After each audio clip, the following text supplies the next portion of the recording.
Hi everyone, ఈ వీడియోలో Navodaya 6th class admission సంబంధించి ఎంట్రన్స్ ఎగ్జామ్ ప్యాటర్న్, అలాగే ఎంట్రన్స్ ఎగ్జామ్ సంబంధించి సిలబస్ ఒకసారి చూద్దాం.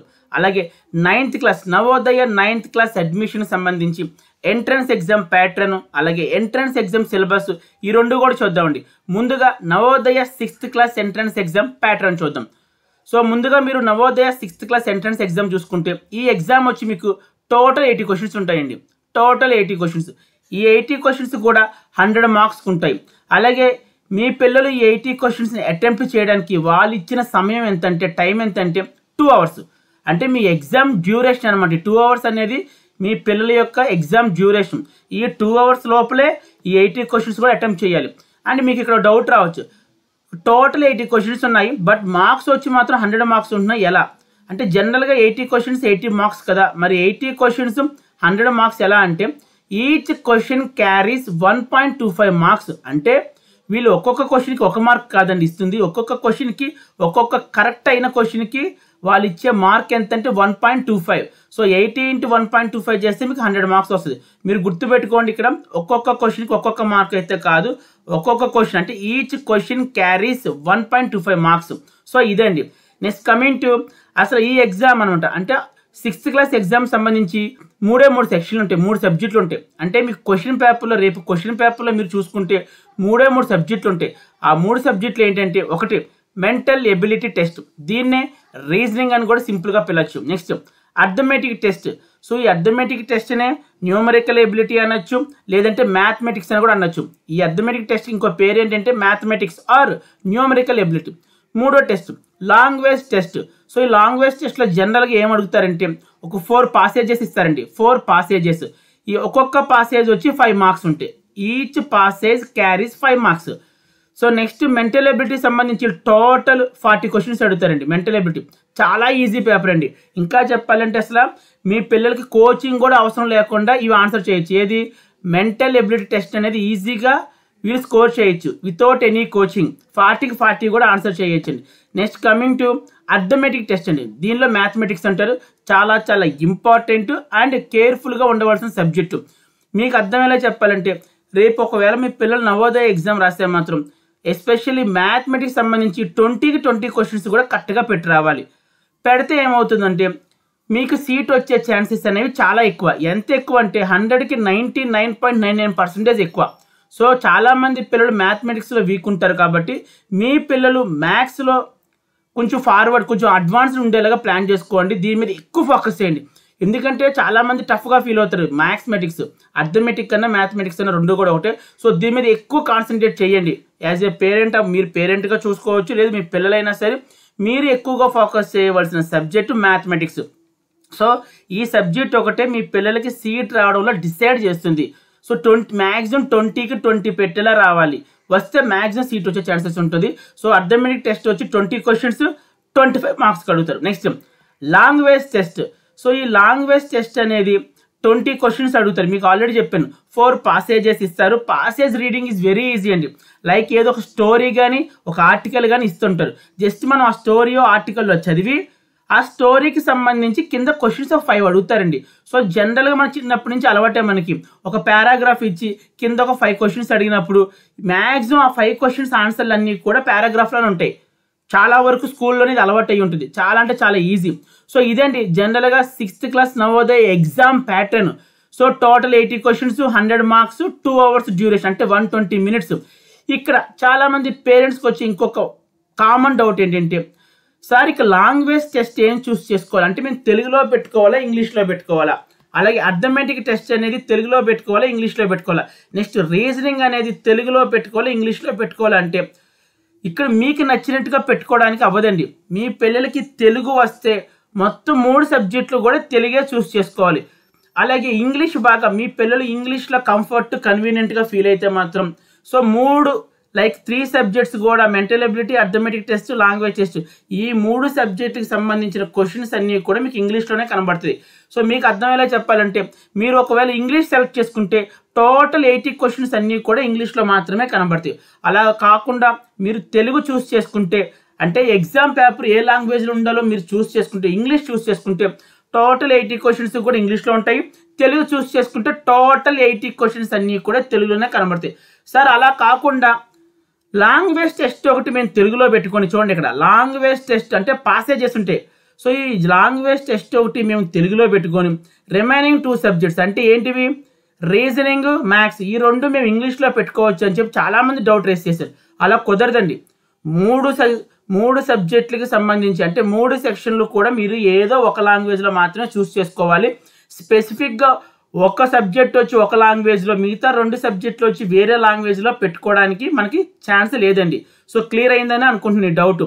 మీరు ఇక్కడ చాలా ఈజీ అండి, మీ పిల్లలు చూసుకోండి, తెలుగు బాగా ఈజీగా రీడ్ చేయగలుగుతున్నారు, అర్థం చేసుకోగలుగుతున్నారు, లేదు ఇంగ్లీష్ రీడ్ చేయగలుగుతున్నారు, అర్థం చేసుకున్నారు.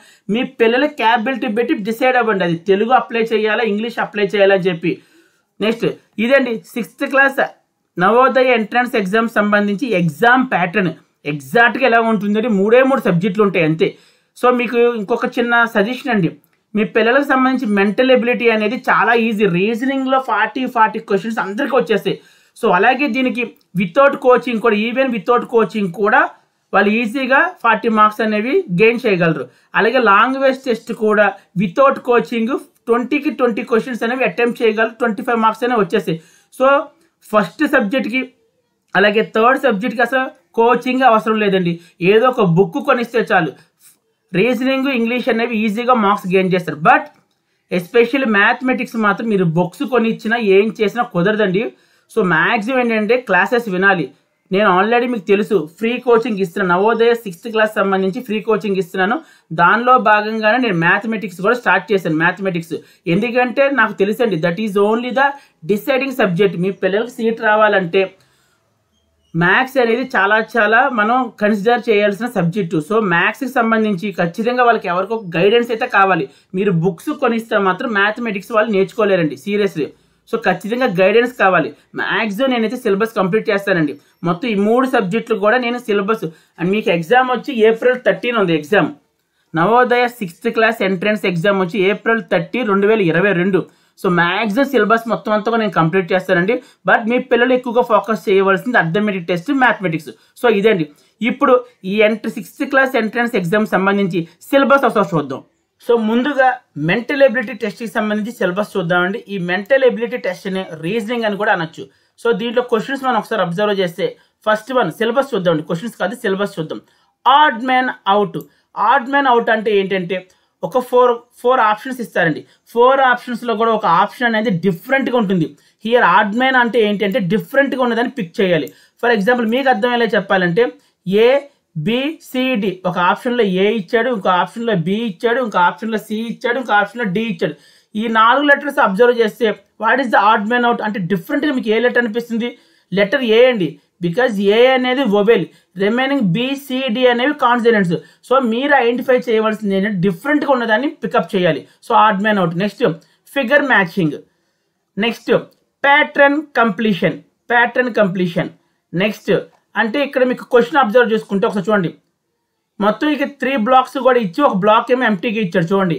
సో ఈ ఎంటీ బ్లాక్లో ఈ కింద ఇచ్చిన ఆప్షన్లో ఏది ఫిట్ అవుతుందో చూడాలి. ఇక్కడ మీరు అబ్జర్వ్ చేసుకుంటే చూడండి అన్నీ కూడా ఒక సేమ్ ప్యాటర్న్ ఉన్నాయి. సో అలాంటి ప్యాటర్న్ ఎక్కడ ఉందో చూస్ చేసుకొని ఈ బ్లాక్లో పెట్టాలి. Next figure series completion. Next అంటే ఒక సిరీస్లో ఇస్తాడు, ఇక్కడ వచ్చిన ఒక ఇంటూ ఒక బ్లాంక్, నెక్స్ట్ వచ్చేసరికి ఒక ఇంటూ ఒక సర్కిల్, నెక్స్ట్ ఒక ఇంటూ ఒక సర్కిల్, అగైన్ ఒక ఇంటూ సర్కిల్ వస్తుంది. సో ఫిగర్ కంప్లీట్ చేయాలి. మనం ఇక్కడ ఇచ్చిన క్వశ్చన్లో ఫిగర్ని కంప్లీట్ చేయాలి. వాళ్ళు ఇన్కంప్లీట్గా ఇస్తారు, మనం కంప్లీట్ చేయాలి ఒక ఆప్షన్ పెట్టి. Next analogy. So 5th chapter name వచ్చి analogy. Next coming to 6th chapter వచ్చి geometrical figure completion, triangle, square, circle. Next one mirror imaging అండి. అంటే ఏంటంటే ఏదో ఒక ఆబ్జెక్ట్ని మిర్రర్లో ప్లేస్ చేస్తే దాని ఇమేజ్ అనేది ఎలా ఫామ్ అవుతుందో మనం ఐడెంటిఫై చేయాలి. జనరల్గా ఎప్పుడైనా మిర్రర్లో ఆబ్జెక్ట్స్ మనకి లెఫ్ట్ రైట్ లాగాను కనబడుతుంది, కాబట్టి అబ్జర్వ్ చేయండి. సో అలాగా ఏదైనా ఫిగర్ ఇచ్చి అది మిర్రర్ ఇమేజ్ ఏంటి అని చెప్పి ఫైండ్ అవుట్ చేయమంటాడు. నెక్స్ట్ వన్ మీరు తీసుకుంటే 8th చాప్టర్ వచ్చి punched hold pattern, folding unfolding. అంటే ఏమీ లేదండి, ఒక పేపర్ని బాగా ఫోల్డింగ్ చేయాలి. ఫోల్డ్ చేసి మనం పంచ్ చేస్తే మళ్ళీ పేపర్ ఓపెన్ చేసినప్పుడు డిజైన్ ఏం ఫామ్ అవుతుంది? డిజైన్ చూడండి, ఒక పేపర్ని ఫోల్డ్ చేసాడు చూడండి, మొత్తం 4 భాగాలుగా ఫోల్డ్ చేసిన తర్వాత పంచ్ చేసిన తర్వాత బట్ డిఫరెంట్ ఇమేజెస్ ప్రకారం పంచ్ చేస్తారు. సో పంచ్ చేసినప్పుడు మీకు ఏదో ఒకటి ఫైనల్ అవుట్పుట్ ఏం కనబడుతుందో చూడాలి. నెక్స్ట్ ఇవన్నీ కూడా నేను చెప్తానండి. ఇప్పుడు చెప్పేది మీకు అర్థం అవ్వకపోయినా నో ప్రాబ్లం, బట్ జస్ట్ మీరు ఫోకస్ చేయవలసిందల్లా ఏంటంటే చాప్టర్ నేమ్ మీద మాత్రం ఫోకస్ చేయండి. మొత్తం ఇప్పుడు దాకా నేను ఇచ్చిన ఎక్స్ప్లెనేషన్ మళ్ళీ మీకు నేను చాప్టర్స్ చెప్పినప్పుడు కన్ఫామ్గా చెప్తానండి. Next 9th chapter space visualisation. And next coming to 10th one embedded figure. Embedded చూడండి 10th వన్ వచ్చి మనకి ఎంబెడెడ్ ఫిగర్ అండి. సో ఇదంతా కూడా మీరు రాసుకోవడం బెటర్, ఎందుకంటే చాలామంది సిలబస్ అడుగుతున్నారు. సో ఇదే అండి మనకి ఎంట్రన్స్ ఎగ్జామ్ సంబంధించి 6th క్లాస్ ఎంట్రన్స్ ఎగ్జామ్ సంబంధించి రీజనింగ్ సిలబస్ అండి ఇది. సో ఇప్పుడు మనం మ్యాథమెటిక్స్ సిలబస్ చూద్దాం. చాలా ఇంపార్టెంట్ సబ్జెక్ట్ అండి ఇది. ఒకసారి చూద్దాం ఇదంతా కూడా. దీన్ని అర్థమెటిక్ టెస్ట్ అంటారని చెప్పాను, లేదంటే న్యూమరికల్ ఎబిలిటీ అనొచ్చు, లేదంటే మ్యాథమెటిక్స్ అని అనుకోవచ్చు. చాలా ఇంపార్టెంట్ సబ్జెక్ట్ ఇది. సో దీంట్లో మీరు అబ్జర్వ్ చేసుకుంటే ఫస్ట్ చాప్టర్ నేమ్ ఏంటంటే number and numeric system. Second chapter name 4 fundamental operations and whole number. Already మీకు చెప్పాను 4 ఫండమెంటల్ ఆపరేషన్స్ అంటే ఏంటంటే ప్లస్, మైనస్, ఇంటూ, డివిజన్. ఈ 4 ఆపరేషన్స్ దేని మీద చేయాలి? ఇవి హోల్ నెంబర్ మీద స్టార్ట్ చేయాలి. హోల్ నెంబర్ అంటే ఏంటి? From 0 to plus infinity. 0 నుంచి ప్లస్ ఇన్ఫినిటీ దాకా ఉన్న నెంబర్స్ అన్ని కూడా మనకి హోల్ నెంబర్స్ అవుతాయి. Next fractional number and 4 fundamental operations and then. So fractions అంటే ఏంటంటే భిన్నాలు, తెలుగులో చెప్పుకోవాలనుకుంటే భిన్నాలు. సో మళ్ళీ నేను మీకు ఇదంతా కూడా తెలుగు మీడియం వాళ్ళకి ఖచ్చితంగా చాప్టర్ నేమ్స్ చెప్తానండి. ప్రస్తుతానికి ఇంగ్లీష్ మీడియం వాళ్ళు రాసుకోండి నేమ్స్ అన్ని కూడా.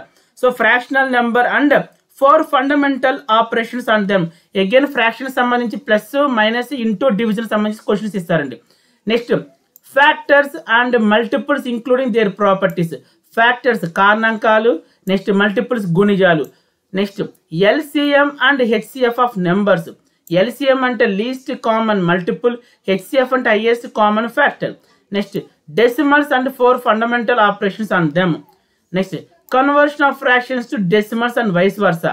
సో అంటే ఏంటంటే మనం ఒక ఫ్రాక్షన్ ఇచ్చినప్పుడు డెసిమల్ కింద కన్వర్ట్ చేయాలి. అలాగే వైస్ వర్సా అన్నాడు అంటే ఏంటి? ఈసారి మనకి డెసిమల్ ఇస్తే ఫ్రాక్షన్ కింద కన్వర్ట్ చేయాలి. Next measurement of length, mass, capacity, time, money etcetera. Next chapter distance, time, speed. Next chapter approximation of expressions. Next 11th chapter simplification of numerical expressions. 12th chapter percentage and its applications, అంటే తెలుగులో అయితే శాతాలు అంటారు. Next profit and loss, లాభ నష్టం. Next simple interest. Next perimeter, area and volume. మీరు సింపుల్గా just syllabus మాత్రం note చేసుకోండి. దీనికి సంబంధించిన ప్రతి చాప్టర్ కూడా నేను క్లియర్గా ఎక్స్ప్లెయిన్ చేస్తాను. క్లియరా? సో ఇదండి మ్యాథమెటిక్స్ సంబంధించిన syllabus. Next coming to language. Language test అండి. లాంగ్వేజ్ టెస్ట్కి సంబంధించి పర్టికులర్గా సిలబస్ అంటే ఏముండదు. మీకు ఆల్రెడీ నేను చెప్పాను. ఏమని చెప్పాను? లాంగ్వేజ్ టెస్ట్ అంటే ఏంటంటే ఒక 4 పారాగ్రాఫ్స్ ఇస్తారంటే, అంటే స్టోరీస్ అయినా అవ్వచ్చు, లేదైనా దేని గురించి అయినా ఒక ఆర్టికల్ అవ్వచ్చు. లైక్ ఎన్విరాన్మెంట్ గురించి ఒక ఆర్టికల్ అవ్వచ్చు, మన ఇండియాలో ఉన్న ట్రెడిషన్స్ గురించి ఒక ఆర్టికల్ అవ్వచ్చు, ఏదైనా అవ్వచ్చు అండి. ఒక ఆర్టికల్ అంటే ఒక పారాగ్రాఫ్ ఫామ్లో ఇస్తారు. సో దానికి పర్టికులర్గా సిలబస్ అంటే ఏమి ఉండదండి. మీ పిల్లలు ఆ పారాగ్రాఫ్ చదివి అర్థం చేసుకుంటే సరిపోద్ది.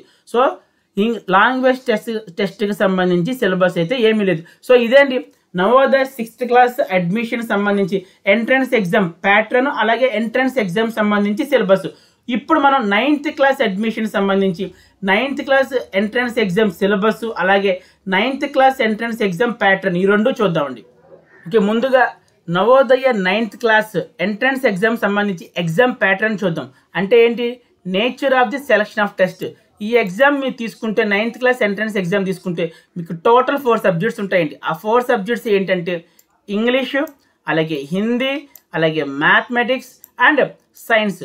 టోటల్గా వచ్చి మీకు 100 మార్క్స్ ఉంటుంది పేపర్. మీకు టోటల్ వచ్చి 100 మార్క్స్ ఉంటుంది. అలాగే మీరు ఈ 4 సబ్జెక్ట్స్ని అటెంప్ట్ చేయడానికి వాళ్ళు ఇచ్చిన సమయం అంటే టైం వచ్చి 2.5 అవర్స్. 6th క్లాస్ వాళ్ళకి అయితే 2 అవర్స్, కానీ 9th క్లాస్ వాళ్ళకి మాత్రం 2.5 అవర్స్. ఇవండి మొత్తం 4 సబ్జెక్ట్స్ ఉంటాయి. ఒకసారి ఈ 4 సబ్జెక్ట్స్కి సంబంధించి సిలబస్ ఎలా ఉందో ఒకసారి చూద్దాం. ముందుగా 9th క్లాస్ ఎంట్రన్స్ ఎగ్జామ్ సంబంధించి ఇంగ్లీష్ సిలబస్ ఏంటో ఒకసారి చూద్దాం. English syllabus first one comprehension అంటే పాసేజెస్ ఇస్తారండి. Next word and sentence. Next structure, spellings. Next rearranging jumbled words అంటే వర్డ్స్ అన్నీ కూడా షఫుల్ చేస్తారు, అంటే ప్రాపర్ ఆర్డర్లో ఉండవు. ఆ వర్డ్స్ అన్నీ కూడా మనం ప్రాపర్ ఆర్డర్లో పెట్టాలి. అదే జంబుల్డ్ అంటే షఫిలింగ్ చేయడం. Next passivation. Next use of degrees of comparison. Degree of comparison మీకు ఆల్రెడీ తెలుసు. డిగ్రీ ఆఫ్ కంపారిజన్ అనే టాపిక్ యాడ్జెక్టివ్ సంబంధించిన టాపిక్. జనరల్గా మనకి 3 టైప్స్ ఆఫ్ డిగ్రీస్ ఉంటాయి. ఒకటి positive degree, 2 comparative degree, 3 superlative degree. So నేను అలాగో ఇంగ్లీష్ గ్రామర్ కూడా చెప్తాను కాబట్టి ఇవన్నీ కూడా మీకు అక్కడ వస్తాయి. Next modal auxiliaries. Modal auxiliaries అంటే ఏంటంటే can, could, shall, should, will, would, may, might, must. So ఇలాంటి ఆటలు అన్నింటిని కలిపి మనం మోడల్ ఆక్సిలరీస్ అంటారు. ఇవన్నీ కూడా నేను చెప్తాను ఇంగ్లీష్ గ్రామర్, ఎస్పెషల్లీ నేను స్పెషల్ క్లాస్ తీసుకొని చెప్తాను మీ అందరికి English grammar. Next use of prepositions. చాలా ఉంటాయండి ప్రిపోజిషన్స్. సో ఒక్కొక్క ప్రిపోజిషన్ దాని యొక్క యూజ్ ఏంటో అడుగుతారు. Next tense forms. జనరల్గా మనకి టెన్సెస్ ఉంటాయండి. Next reported speech. Reported speech direct indirect speech అని చెప్పి ఉంటుందండి. సో ఇదండి 9th class Navodaya 9th class entrance exam సంబంధించిన ఇంగ్లీష్ సిలబస్ అండి. నెక్స్ట్ కమింగ్ టు హిందీ అండి. సో హిందీ అనేది కరెక్ట్గా ఇక్కడ విజిబిలిటీ లేదండి. ఒకవేళ మీకు కనబడితే ఒకసారి రీడ్ చేయండి. ఒకసారి ఇక్కడైతే ప్రాపర్గా విజిబిలిటీ లేదు హిందీ అనేది, ఒకసారి చూసుకోండి మీరు. Okay, next coming to general science. General science syllabus ఒక్కసారి చూద్దామండి.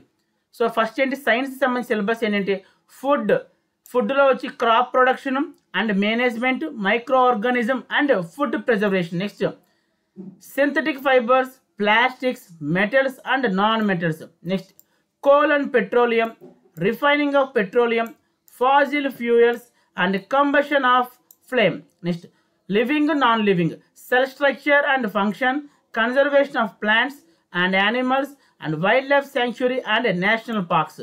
సో నేషనల్ పార్క్స్ అనేవి ఎవ్రీ స్టేట్లో కూడా ఉంటాయండి, అవి మీరు గుర్తుపెట్టుకోవాలి. అలాగే వైల్డ్ లైఫ్ శాంక్చురీస్ కూడా ఎవ్రీ స్టేట్కి సంబంధించి ఉంటాయి, అవి మీరు చదివితే సరిపోద్దండి.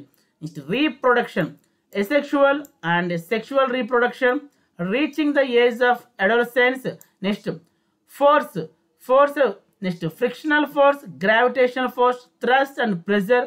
Next light, reflection of light, multiple reflection, human eye, care of the eyes, sound, human ears, loudness and pitch, audible and inaudible sounds, chemical effects of electric current, electroplating. Next topic natural phenomena, lighting, earthquakes, pollution of air and water.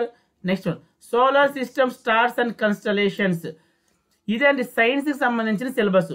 So ఇప్పుడు mathematics సంబంధించిన syllabus చెప్తున్నా కదా, చాలా కేర్ఫుల్గా ఉండవలసిన syllabus ఇది. Mathematics అనేది ఎప్పుడు కూడా మీరు చాలా కేర్ఫుల్గా ఉండాలి, ఎందుకంటే డిసైడింగ్ సబ్జెక్ట్ అండి. 6th క్లాస్కైనా 9th క్లాస్కైనా ఒకే ఒక సబ్జెక్ట్ మాత్రం డిసైడింగ్ సబ్జెక్టు, అది mathematics.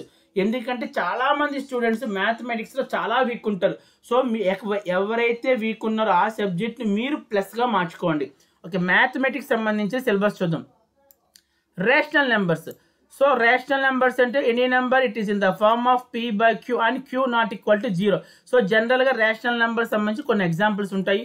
Next squares and square roots, అంటే how to find square roots, how to find squares. అలాగే cubes and cube roots. Next one అంటే ఒక బిగ్గర్ నెంబర్ ఇచ్చి క్యూబ్ రూట్ ఎంతో ఫైండ్ అవుట్ చేయమంటారు. చాలా ట్రిక్స్ ఉంటాయండి, చాలా ట్రిక్స్ ఉంటాయి. Next exponents and powers.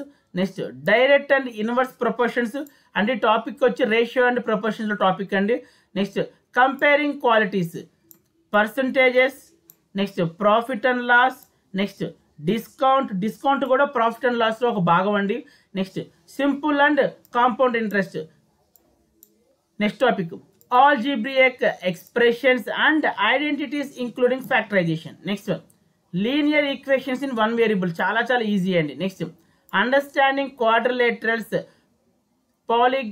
Parallelogram, rhombus, rectangle, square, kite. అసలు క్వాడ్రిలేటరల్ అంటే ఏంటంటే any closed figure having exactly 4 sides. ఏ పాలిగన్కి అయితే లేదు, ఏ షేప్కి అయితే ఎగ్జాక్ట్గా 4 sides ఉంటాయో అలాంటి ఫిగర్స్ అన్నిటిని కలిపి క్వాడ్రిలేటరల్ అంటారు. మీకు మైండ్లోకి రావాల్సిన పాయింట్ ఏంటంటే క్వాడ్రిలేటరల్ అంటే 4 sides. సో ఇక్కడ పారలోగ్రామ్ అన్నాడు, మీరు పారలోగ్రామ్ ఫిగర్ అబ్జర్వ్ చేస్తే ఎగ్జాక్ట్గా 4 sides ఉంటాయి. అలాగే రాంబస్కి 4 సైడ్స్ ఉంటాయి, రెక్టాంగిల్కి 4 సైడ్స్ ఉంటాయి, స్క్వేర్కి 4 సైడ్స్, కైట్కి కూడా 4 సైడ్స్ ఉంటాయి. సో క్వాడ్రిలేటరల్ అంటే ఏంటి? Any closed figure having exactly 4 sides is called quadrilateral. Next one mensuration, area of plane figures. Plane figures అంటే ఇక్కడ 2D ఆబ్జెక్ట్స్ అండి. సో జనరల్గా 2D ఆబ్జెక్ట్స్ ఏంటంటే ట్రయాంగిల్, స్క్వేర్, రెక్టాంగిల్ ఇవన్నీ కూడా 2D ఆబ్జెక్ట్స్ అంటారు. Next surface area and volume of cuboids and cylinder. మనకి జనరల్గా ఆబ్జెక్ట్ కానీ ఫిగర్స్ కానీ తీసుకుంటే 2D ఆబ్జెక్ట్స్, 3D ఆబ్జెక్ట్స్ అని చెప్పి రెండు ఉంటాయండి. 2D ఆబ్జెక్ట్స్ అంటే ఏంటంటే దానికి ఎక్స్ యాక్సిస్, వై యాక్సిస్ మాత్రమే ఉంటాయి. అలాగే 3D ఆబ్జెక్ట్స్ అంటే ఏంటంటే x axis, y axis, next z axis, ఇలా 3 ఉంటాయి. ఇంకా మీకు అర్థమయ్యేలా చెప్పాలంటే 2D objects only length breadth ఉంటుంది. కమింగ్ టు 3D ఆబ్జెక్ట్స్, ఇవి క్యూబ్, క్యూబాయిడ్స్, సిలిండర్, ఈ 3 కూడా 3D ఆబ్జెక్ట్స్. ఈ 3D ఆబ్జెక్ట్స్ అంటే ఏంటంటే లెంత్ బ్రెత్తో పాటు అడిషనల్గా హైట్ కూడా ఉంటుందండి. Next data handling. Data handling వచ్చి మళ్ళీ మీకు బార్ గ్రాఫ్స్ ఉంటాయి, పై చార్ట్స్ ఉంటాయి. నెక్స్ట్ ఆర్గనైజింగ్ డేటా, ప్రాబబిలిటీ కూడా ఉందండి. సో ఇదే అండి Navodaya 9th class entrance exam syllabus. So ఎవరైనా నోట్ చేసుకోవాలనుకుంటే ఒకసారి నోట్ చేసుకోండి. ఒక్కసారి Navodaya 6th class entrance exam Telugu medium వాళ్ళకి కూడా ఎలా ఉంటుందో ఒకసారి చూద్దాం. తెలుగు మీడియం, సో ఎవరైనా రాసుకోవాలనుకుంటే మాత్రం ఒకసారి రాసుకోండి. Navodaya 6th class entrance exam సంబంధించి ఎగ్జామ్ ప్యాటర్న్ ఎలా ఉంటుందంటే ఫస్ట్ మీకు మేధాశక్తి పరీక్ష, దీన్నే మీకు మెంటల్ ఎబిలిటీ అంటారు ఇంగ్లీష్లో. నెక్స్ట్ అంకగణిత పరీక్ష, అర్థమెటిక్ టెస్ట్. నెక్స్ట్ భాషా పరీక్ష, దీన్నే లాంగ్వేజ్ టెస్ట్ అంటారు. సో ఇందాక ఆల్రెడీ ఇదంతా కూడా చూసాం కాబట్టి మళ్ళీ దీని గురించి స్పెషల్గా చెప్పట్లేదండి. ఎందుకంటే తెలుగు మీడియం వాళ్ళకైనా ఇంగ్లీష్ మీడియం వాళ్ళకైనా పేపర్ అనేది సేమ్గా ఉంటుంది. బట్ ఈ వర్డ్స్ అనేవి తెలుగు మీడియం వాళ్ళకి తెలుగులో వస్తాయి, ఇంగ్లీష్ మీడియం వాళ్ళకి ఇంగ్లీష్లో వస్తాయి. సో ఇక్కడ మీరు గుర్తుపెట్టుకోవాల్సిన టెర్మినాలజీ ఏంటంటే ఫస్ట్ సబ్జెక్ట్ పేరు మేధాశక్తి పరీక్ష, రెండో సబ్జెక్ట్ పేరు అంకగణిత పరీక్ష, మూడో సబ్జెక్ట్ పేరు భాషా పరీక్ష. ఇప్పుడు తెలుగు మీడియం వాళ్ళకి సంబంధించిన సిలబస్ ఒకసారి చూద్దాం. ఓకే, ముందుగా సిలబస్ చూద్దాం ఒకసారి. తెలుగు మీడియం వాళ్ళకి కూడా ఒకసారి సిలబస్ చూద్దాం, టెర్మినాలజీ వాళ్ళకి అలవాటు అవుతుంది. సో మొదటగా అంకగణిత పరీక్ష, దీన్ని అర్థమెటిక్ టెస్ట్ అనొచ్చు, మ్యాథమెటిక్స్ టెస్ట్ అనొచ్చు. ముందుగా ఒకసారి సిలబస్ చూద్దాం. ఇక్కడ మీకు డౌట్ రావచ్చు, సార్ మీరు రీజనింగ్ ఎందుకు స్కిప్ చేశారు అని చెప్పి. స్కిప్ చేయడం కాదండి, అది ఇంగ్లీష్ మీడియం వాళ్ళకైనా తెలుగు మీడియం వాళ్ళకైనా సరే నేమ్స్ అనేవి సేమ్ ఇచ్చారు, అంటే సిలబస్ నేమ్స్ అనేవి సేమ్గా ఇచ్చారు. సో దానికి తెలుగులో టెర్మినాలజీ ఏమీ లేదండి. నెక్స్ట్ మ్యాథమెటిక్స్ సిలబస్ ఒకసారి చూద్దాం. అంకెలు మరియు సంఖ్యా పద్ధతి, సంఖ్యల మీది 4 మూల ప్రక్రియలు, భిన్నాంకములు వానిపై 4 మూల సూత్రములు, కారణాంకములు, గుణాంకములు వాని లక్షణాలు, సంఖ్యలు వాని గరిష్ట మరియు కనిష్ట సామాన్య కారణాంకములు, దశాంశములు వానిపై మూల ప్రక్రియలు, దశాంశములను భిన్నాంకములుగా మార్చుట మరియు భిన్నాంకములను దశాంశములుగా మార్చుట.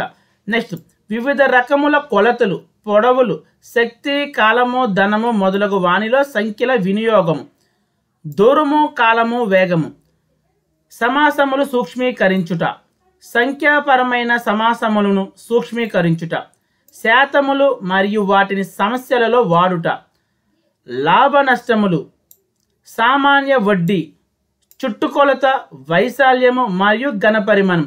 ఇదండి తెలుగు మీడియం వాళ్ళకి ఇచ్చిన సిలబస్ ఇది. సో ఎవరైనా నోట్ చేసుకోవాలనుకుంటే ఒకసారి నోట్ చేసుకోండి. అలాగే లాంగ్వేజ్ టెస్ట్ అంటే ఏముండదు, ఇందాక మీకు చెప్పిందే. దానికంటే సిలబస్ ఏముండదు, ఏదో ఒక పారాగ్రాఫ్ కానీ ప్యాసేజ్ కానీ ఇస్తాడు కాబట్టి జస్ట్ అది చదివేంత అండర్స్టాండింగ్ స్కిల్ మీ దగ్గర ఉంటే సరిపోతుందండి. ఇదండి. సో ఈ రోజు వీడియోలో మనం ఏం చూసామంటే Navodaya 6th class entrance exam pattern, అలాగే entrance exam syllabus both English medium Telugu medium వాళ్ళకి ఇద్దరికి చూసామండి. Coming to 9th class Navodaya 9th class entrance exam pattern చూసాము, అలాగే సిలబస్ కూడా చూసాం. వాళ్ళకి తెలుగు మీడియం అంటే ఏమి ఉండదండి, అందు గురించి నేను తెలుగులో డిస్కస్ చేయలేదు, ఓన్లీ ఇంగ్లీష్కి సంబంధించి మాత్రం డిస్కషన్ చేసాం మనం. ఇదండి ఈరోజు వీడియో. నా నెక్స్ట్ వీడియోలో సైనిక్ స్కూల్కి సంబంధించి 6th class entrance exam pattern, అలాగే Sainik school 6th class entrance exam syllabus చూద్దాం. Same Sainik school 9th class entrance exam syllabus, Sainik school 9th class entrance exam pattern, ఈ రెండు కూడా నెక్స్ట్ వీడియోలో చూద్దామండి. Thank you so much and bye.